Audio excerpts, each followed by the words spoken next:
Good morning student.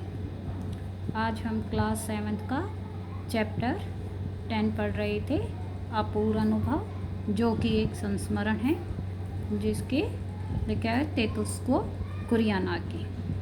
हमने कल पढ़ा था, उससे आगे देखिए आप।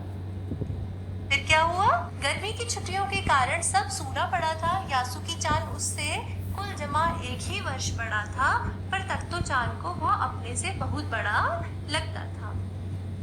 क्योंकि स्कूल में गर्मी की छुट्टियां पड़ी थी, इसलिए स्कूल बंद था। सब चारों तरफ शांति थी। यासुकी-चान तत्तो-चान से एक साल बड़ा था, लेकिन तत्तो-चान समझती थी कि जैसे वह उसे बहुत बड़ा है। जैसे ही यासुकी-चान ने तत्तो-चान को देखा, वह पैर घसीटता हुआ उसकी ओर बढ़ा।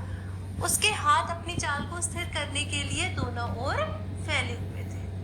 तो तत्तो-चान को देखते ही यासुकी-चान जल्दी जल्दी तत्तो-चान की तरफ चलने लगा और अपना बैलेंस बनाने के लिए या अपने आप को स्थिर रखने के लिए, संतुलित रखने के लिए उसने अपने दोनों हाथों को फैला लिया। आगे क्या हुआ? तत्तो-चान उत्तेजित थी। वे दोनों आज कुछ ऐसा करने वाले थे जिसका भेद किसी को भी पता न था। वह उल्लास में ठिठियाकर हंसने लगी। यासुकी-चान भी हंसने लगा। अब यहाँ पे यही बताया गया है कि तत्तो-चान बहुत ज्यादा प्रेरित थी या बहुत ज्यादा आवेश में भरी हुई थी। उत्तेजित थी यानी एक्साइटेड थी। इंग्लिश में उत्तेजित शब्द का मीनिंग होता है एक्साइटेड। एक्साइटेड या आवेश में भरा हुआ। तो तत्तो-चान बहुत ज्यादा आवेश में भरी हुई थी, बहुत ज्यादा प्रेरित थी, और क्योंकि वो आज कुछ ऐसा करने वाले थे जिसके बारे में किसी को भी नहीं पता था, सिर्फ उन दोनों को पता था। वह उल्लास में ठिठियाकर हंसने लगी, मतलब वह बहुत ज्यादा खुशी में या बहुत ज्यादा उत्तेजना में जोर जोर से आवाज करके हंसने लगी, और यासुकी-चान भी हंसने लगा। फिर क्या हुआ? तत्तो-चान यासुकी-चान को अपने पेड़ की ओर ले गई और उसके बाद वह तुरंत चौकीदार के छप्पर की ओर भागी, जैसा उसने रात को ही तय कर लिया था। फिर तत्तो-चान ने क्या किया? वो यासुकी-चान को अपने पेड़ की तरफ ले गई और फिर वह चौकीदार के कमरे की तरफ गई, और उसने रात को ही सोच लिया था कि उसने क्या करना है। तो उसने क्या किया? वहां से वह एक सीढ़ी घसीटती हुई लाई, उसे तने के सहारे ऐसे लगाया जिससे वह द्विशाखा तक पहुंच जाए। वह कुर्सी से ऊपर चढ़ी और सीढ़ी के किनारे को पकड़ लिया। अब तत्तो-चान एक सीढ़ी लाई या सीढ़ी को तने के सहारे के साथ अटका दिया, और फिर वह क्या करा? और फिर एक कुर्सी के सहारे वो खुद तो पेड़ पर चढ़ गई, और ऊपर चढ़कर उसने सीढ़ी के एक किनारे को पकड़ लिया, जैसा कि आप चित्र में भी देख रही हैं। फिर क्या हुआ? तब उसने पुकारा, ठीक है, अब ऊपर चढ़ने की कोशिश करो। फिर उसने यासुकी-चान को आवाज लगाकर कहा कि ठीक है, अब तुम ऊपर चढ़ने की कोशिश करो। यासुकी-चान के हाथ पैर इतने कमजोर थे कि वह पहली सीढ़ी पर भी बिना सहारे के चढ़ नहीं पाया। यासुकी-चान को क्योंकि पोलियो था और उसके हाथ पैर कमजोर थे, इसलिए वह पहली सीढ़ी भी नहीं चढ़ पाया। फिर क्या हुआ? इस पर तत्तो-चान नीचे उतर आई और यासुकी-चान को पीछे से धक्की आने लगी, पर तत्तो-चान थी छोटी और नाजुक सी, इससे अधिक सहायता क्या करती। यासुकी-चान ने अपना पैर सीढ़ी पर से हटा लिया और हताशा से सिर झुकाकर खड़ा हो गया। तत्तो-चान को पहली बार लगा कि काम उतना आसान नहीं है जितना वह सोचे बैठी थी। अब क्या करे वह? फिर आगे क्या हुआ कि जब तत्तो-चान ने देखा कि यासुकी-चान बिना किसी सहारे के पहली सीढ़ी भी नहीं चढ़ पा रहा है, तो वह नीचे उतर आई और वह यासुकी-चान को पीछे की तरफ से धक्का देने लगी, या पीछे की तरफ से उसे सहारा देने लगी ताकि वो सीढ़ी पर चढ़ जाए। लेकिन तत्तो-चान छोटी और नाजुक सी थी, तो इससे ज्यादा वह और कुछ नहीं कर पाए कि यासुकी-चान पेड़ पर चढ़े। यासुकी-चान को निराशा हुई और उसने हताशा के साथ अपना सर झुकाकर पैर सीढ़ी से पीछे हटा लिया। तब तत्तो-चान को यह एहसास हुआ कि उसका काम इतना आसान भी नहीं है। फिर अब वह क्या करे? आगे यासुकी-चान उसके पेड़ पर चढ़े, यह उसकी हार्दिक इच्छा थी। यासुकी-चान के मन में भी उत्साह था। वह उसके सामने गई। उसका लटका चेहरा इतना उदास था कि तत्तो-चान को उसे हंसाने के लिए गाल फुलाकर तरह तरह के चेहरे बनाने पड़े।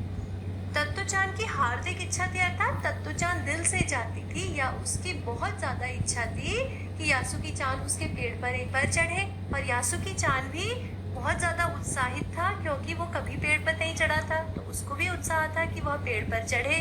वह यासुकी-चान के सामने आई तो उसका उदास चेहरा देखकर उसे बहुत बुरा लगा और उसे हंसाने के लिए वह यासुकी-चान का दुख दूर करने के लिए तत्तो-चान गाल फुला फुला कर अलग अलग तरह के चेहरे बनाकर उसे हंसाने की कोशिश करने लगी। फिर क्या हुआ?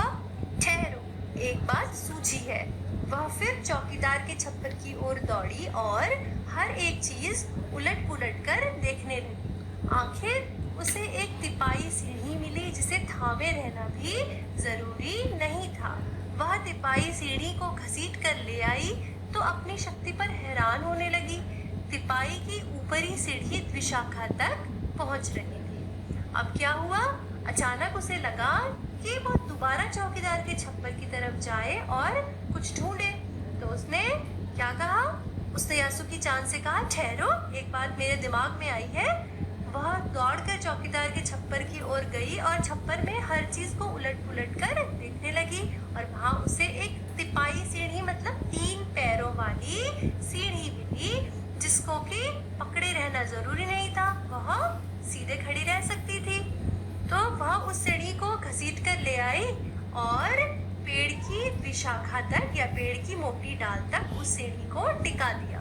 सीढ़ी की ऊंचाई इतनी थी कि वह आराम से द्विशाखा तक पहुंच सकती थी। फिर क्या हुआ? देखो, अब डरना मत, उसने बड़ी बहन की सी आवाज में कहा। यह डगमगाएगी नहीं। उसने यासुकी-चान से कहा, देखो अब मत डरना, ये सीढ़ी नहीं गिरेगी तो तुम आराम से पेड़ पर चढ़ सकती हो। यासुकी-चान ने घबरा कर तिपाई सीढ़ी और पसीने से तरबतर तत्तो-चान की ओर देखा। उसे भी काफी पसीना आ रहा था। उसने पेड़ की ओर देखा और तब निश्चय के साथ पांव उठाकर पहली सीढ़ी पर रखा। तो अब यासुकी-चान ने पहले सीढ़ी देखी और फिर तत्तो-चान को देखा। तत्तो-चान भी पसीने से तरबतर हो चुकी थी और यासुकी-चान को भी बहुत पसीना आ रहा था क्योंकि एक तो गर्मी का मौसम था और वो दोनों पेड़ पर चढ़ने की कोशिश में भी थक चुके थे, इसलिए भी उन्हें बहुत ज्यादा पसीना आ रहा था। फिर उसने अपने मन में निश्चय किया, यानी पक्का इरादा किया और अपना पांव पहली सीढ़ी पर रख दिया। फिर क्या हुआ? उन दोनों को यह बिल्कुल भी पता न चला कि कितना समय यासुकी-चान को ऊपर तक चढ़ने में लगा। फिर दोनों प्रयास में लग गए कि यासुकी-चान किसी भी तरह ऊपर की सीढ़ी तक चढ़ जाए और इसमें कितना समय लगा उनको बिल्कुल भी पता नहीं चला। आगे क्या हुआ? सूरज का ताप उन पर पड़ रहा था पर दोनों का ध्यान यासुकी-चान के ऊपर तक पहुंचने में रमा था। दोनों तेज धूप में तप रहे थे लेकिन फिर भी उन्हें गर्मी का कुछ भी एहसास नहीं हो रहा था क्योंकि उनका ध्यान सिर्फ किस बात पे था कि किसी भी तरह यासुकी-चान ऊपर की सीढ़ी तक पहुंच जाए। आगे तत्तो-चान नीचे से उसका एक एक पैर सीढ़ी पर धरने में मदद कर रही थी। अपने सिर से वह उसके पिछले हिस्से को भी स्थिर करती रही।